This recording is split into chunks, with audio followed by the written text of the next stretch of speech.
together. I know that I will never disappoint myself. If you cry 1,000 times, ladies, you will survive.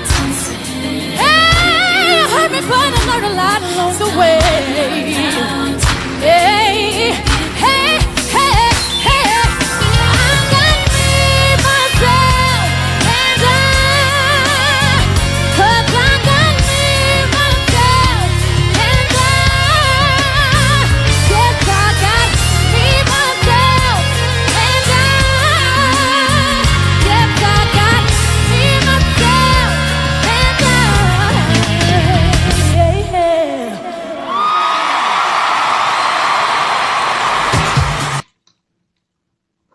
Hey y'all, it's vlog 10. Wow, 10 vlogs. I hope you guys have been keeping up with vlogs 1 through 9 on YouTube. Whew. I'm Waltriessa, and this is Confessions of SHOWBIZ, my industry journey.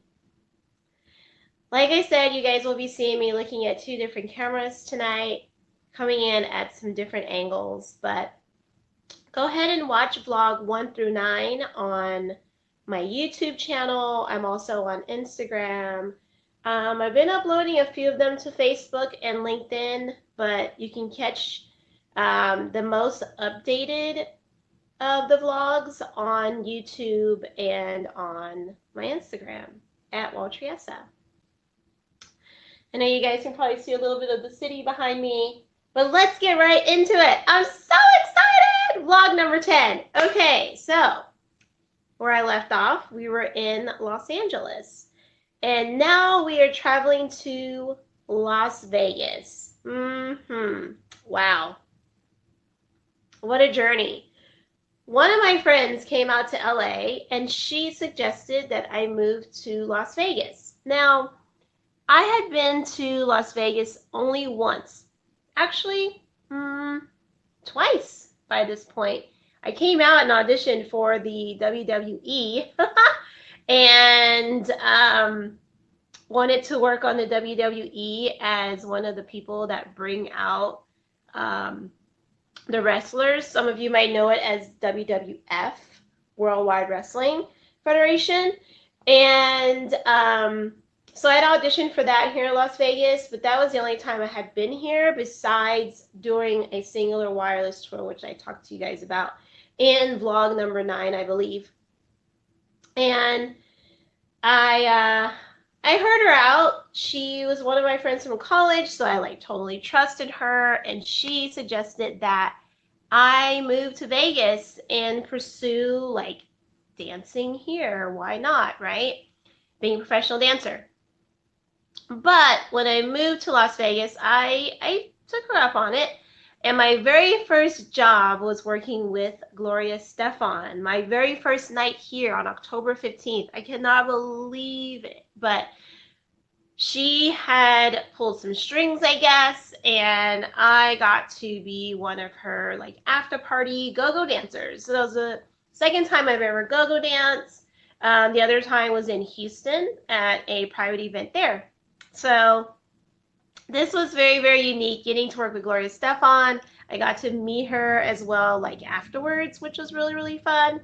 And wow, what a treat. What a treat that was. Right after that, I joined this thing called VegasAuditions.com, which is a website that's still around today. And on the website, you get to go on there and look up auditions. So I looked up auditions, and the very first audition that I saw was for Beyonce. And I thought, wow, they're going to have auditions for Beyonce here in Las Vegas. That's interesting. So I went to the audition in November, late November, and had been in Vegas for a month at this point. And it was so exciting, you guys. I went to the audition. This one dancer said, if you get cut, you should go on seat fillers. And she told this to everyone. She's like, if you guys get cut from the audition, you don't get to make it to dance at the Billboard Music Awards live. She was like, go on seatfillers.com and sign up to be a seat filler so you can still go to the show. And I was like, well, that's pretty smart, you know, like get to go to the show, still get to see the performers, you know, how exciting. So I signed up for seatfiller.com, but I did not end up going as a seat filler. I ended up dancing professionally in the song Me, Myself, and I as a dancer with Beyonce live at the Billboard Music Awards. They told us that if you fall, you will not be getting a paycheck. So I was like, what? I won't be getting a paycheck? Like, you've got to be kidding me. But they really meant that, and I understood that, and so I was like, I better not mess up. At the time, I still lived down the street from MGM Grand. I lived on Caldwell, which is just to my right. MGM Grand is to my left, which is amazing. I was so happy to be a part of such an amazing performance. It was her breakout song, Me, Myself, and I. And Beyonce, I tell you, definitely was a different person back then. I felt like she had such a sweet heart. She was so down to earth. She's from my hometown in Houston, Texas. This was before she married Jay-Z. This was before she had her little girl, her children, and it was the breakout of her solo career. But she and I had a short little conversation. It was very short, you guys, but I told her, like, why do you wear so much makeup? Like, you don't even need it at all. And she was like, oh, you know, I have to. And I'm like, wow. And she was just so beautiful without any of the makeup. Her hair is so nice. Like, she doesn't need to wear wigs. I don't know why she wears all that stuff. Like, her natural beauty is so much prettier than all that makeup and hair and fake hair and stuff. But one of the things I remember that day was that her mom came in the room and was like, oh, we thought there was just going to be like a bunch of strippers here in Vegas auditioning for the performance with Beyonce at the Billboard Music Awards. And I'm like, what?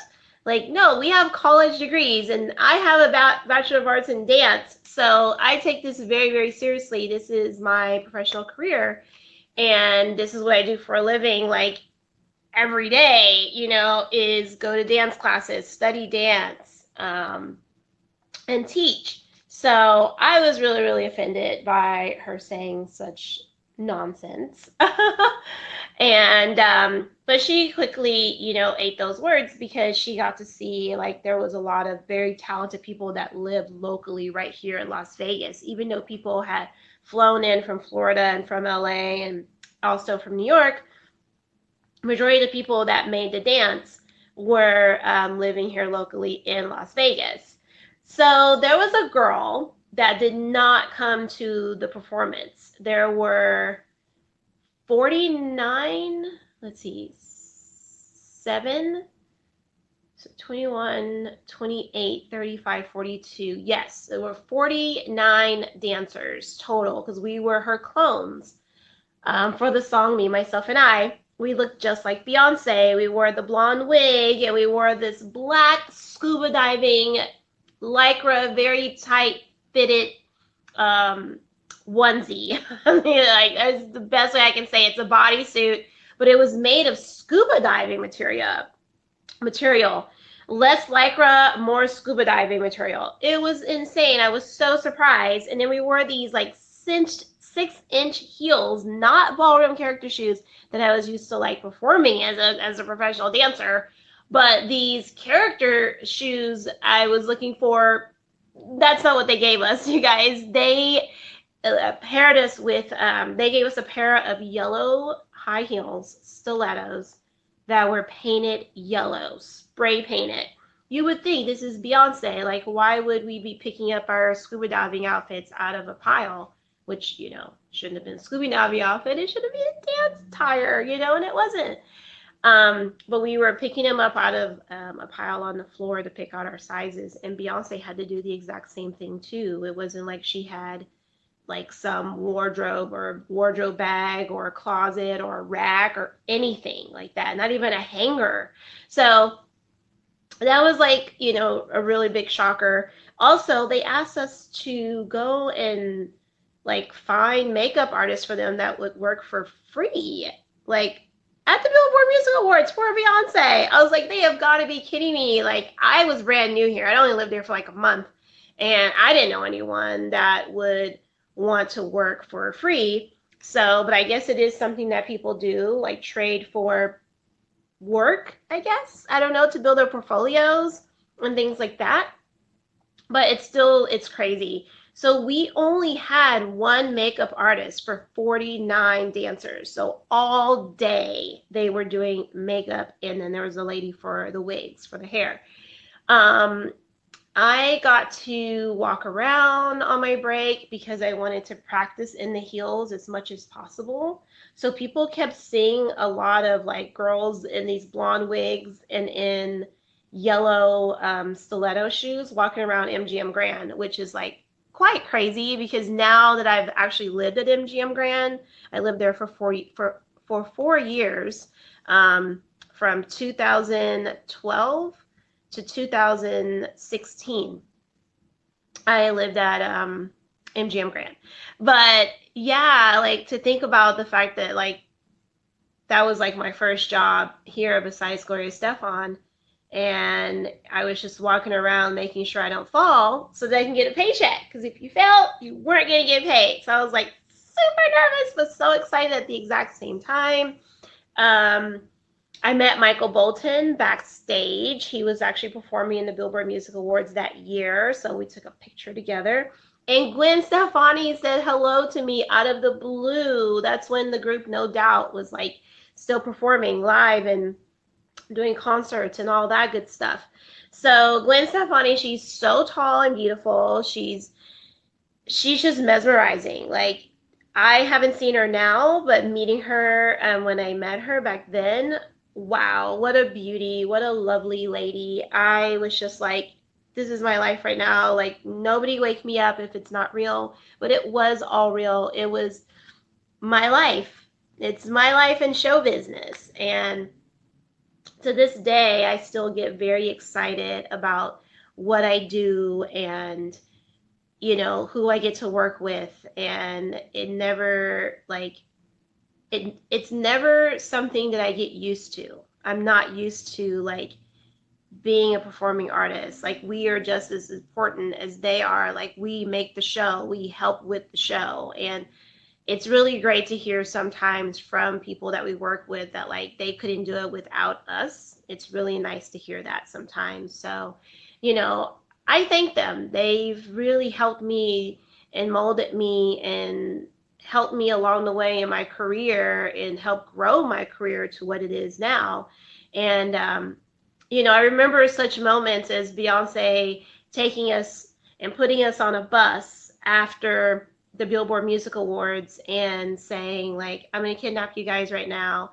Everyone get on the bus. And I was like, what? Like, where are we going? And we literally went over here by Caesar's Palace, and being so new still, it didn't hit me, you know, they were taking pictures of us for People magazine.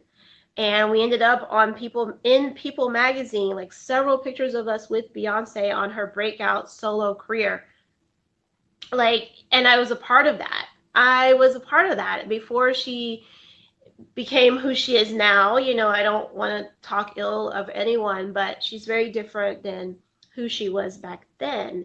It was so exciting to be on stage, you guys, live on television, like live. That was my first time where it was like broadcasted to the world live. And I'm so glad I didn't fall. Thank you, Lord, that you were like with me. I did not fall. I did good. I did really, really good. The dance was not very difficult. It was such a fun dance to learn. To be a clone of her was definitely like an honor because I don't look at myself as like her size. Although I don't think that she's as big as what they portray in the media, in my opinion, because I met her in person and we stood side by side, and she just didn't, her frame and everything wasn't as like huge and big as like what you see like on media and on television and stuff. She's just beautiful. That's all I can say. And so is her mom, Mrs. Knowles. Nice to meet you. But after that, I was excited that my friends German, Chartel, and Dustin all drove up from Houston, and they came to visit me in my first apartment here that I got. And so that was really nice and helped me move in a little bit. We got to go see the show in the lighting booth because Ebony helped us to get tickets. She knew people on the show, and so we got to go watch the show. This is Cirque du Soleil water show at the Bellagio right here. It's a really, really awesome show. To watch it from the lighting booth was like awesome. And from there, I did a New Year's Eve gig over at the Hilton, which was at the time ran by Paris Hilton's family and Paris Hilton. So getting to go dance there for New Year's Eve was really fun. I really love go dancing.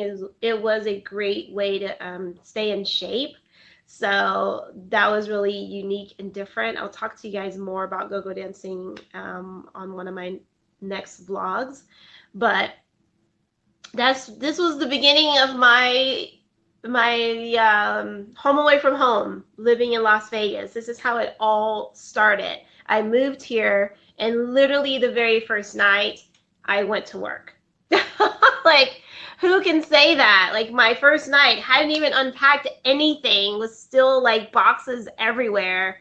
And there it was, October 15th, had moved my boxes in that day and went to work literally that night. And I'm just so grateful. I'm so grateful for all of it. I'm grateful for my friend Ebony from college. Her nickname is Bones.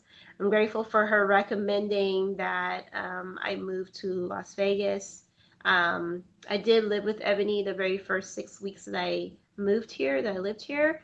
And then I got my place shortly after because I needed to be like closer to the action. I needed to be very close to Las Vegas Boulevard. You pretty much could say I lived on Las Vegas Boulevard. I lived right behind Harrah's and Venetian Hotel. So literally across the street for 4 years. And then I lived in the Signature at MGM Grand. And now I live here at the Aria. So it's these are still the beginnings of Confessions of SHOWBIZ, my industry journey. I'm so glad that you guys joined me on here today, and this was vlog number 10. If you haven't seen 1 through 9, please go and watch the other vlogs on my YouTube channel and my very first reel. It has like acting stuff. It has a little bit of acting, not a whole lot, because I was like not into acting at all back then, but it has a lot of dance and a little bit of when I was in my very first movie in the MC Hammer story for VH1. And it also has my very first commercial as a model on it. So definitely check out my first reel, check out my first 9 vlogs, and I will be talking to you guys very, very soon. Thank you for watching.